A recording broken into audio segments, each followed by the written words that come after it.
laban sa red tagging at gender-based sexual harassment kaugnay ng 2025 elections ngayong araw dito sa COMELEC. We are filing this complaint not only for Gabriela Women's Party but also for the Filipino women, the marginalized women we represent. Hindi lang ito laban ng Gabriela Women's Party, kundi laban ng bawat babaeng maralita, ng bawat babaeng manggagawa, ng mga magsasaka at lahat ng mga marginalisadong sektor na kinakatawan ng Gabriela Party List. And when they harass and red tag Gabriela Women's Party, they are attacking not only Gabriela Women's Party, but also attempting to silence the collective voices of women in and out of Congress. Kaya kami ho ay nangalap ng lahat ng mga kaso online at offline na may kinalaman sa red tagging at gender-based sexual harassment. At nananawagan kami sa COMELEC na tugunan ng complaint na ito, aksyonan at panagutin ang lahat ng mga perpetrators. Nakita rin namin doon sa mga kasong ating nakalap kung paano talagang imbes na tugunan yung panawagan ng mga kababaihan. Halimbawa, para tiyakin na pag-usapan ngayong eleksyon yung tungkol sa dagdag sahod o yung pagpapayabong ng lokal na agrikultura, pagpapababa ng presyo ng bilihin. Puro talaga malawakan at sistematiko na bilifikasyon at panghahamak.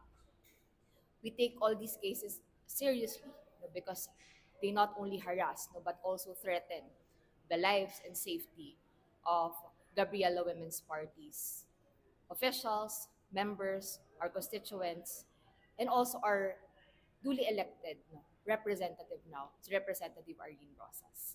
May kasama po ako ngayon na makakasama din natin ng mga leader ng Gabriela Women's Party.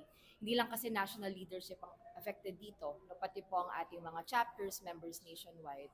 Gayon din yung ating mga supporters ng Women's Legislative Agenda.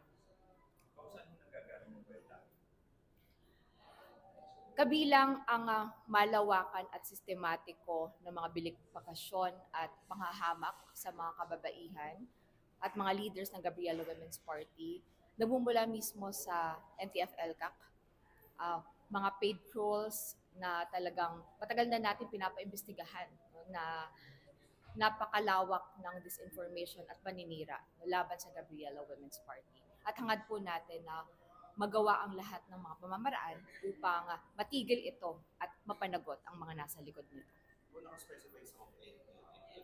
Yes.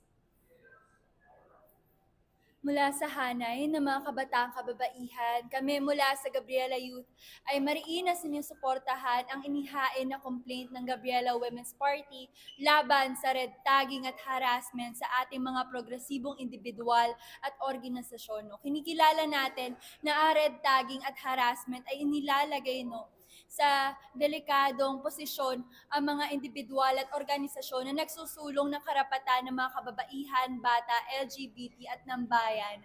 Kung kaya't kinikilala natin na ang paniniktik, red tagging at harassment mismo ng Estado at ng NTF-ELCAC ay tinatakot ang mga kapwa natin ng mga kabataan na pumili ng mga progresibong individual at organisasyon nagsusulong na makabayang pagbabago para sa mga kababaihan at malawak na hanay ng mamamayang Pilipino. Kung kaya't ngayon na paparating ang eleksyon ay higit na pinagpapanawagan natin sa COMELEC na kilalanin na ang ganitong mga pandarahas at red tagging mula sa hanay ng mga kababaihan, mula sa Kongreso at mula sa hanay ng mga kababaihan labas sa Kongreso ay walang lugar sa ating lipunan.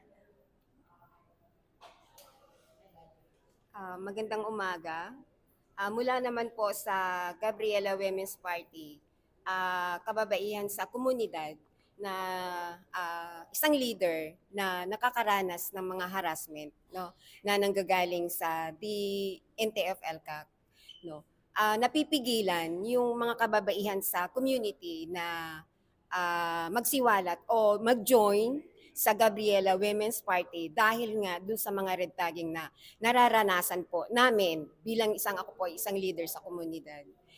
So yun po yung aming pagsuporta sa filing na ginawa ng Gabriela Women's Party ngayon araw para suportahan at sumama sa laban ng Gabriela Women's Party tungkol sa mga red tagging. May dagdag lang po ako.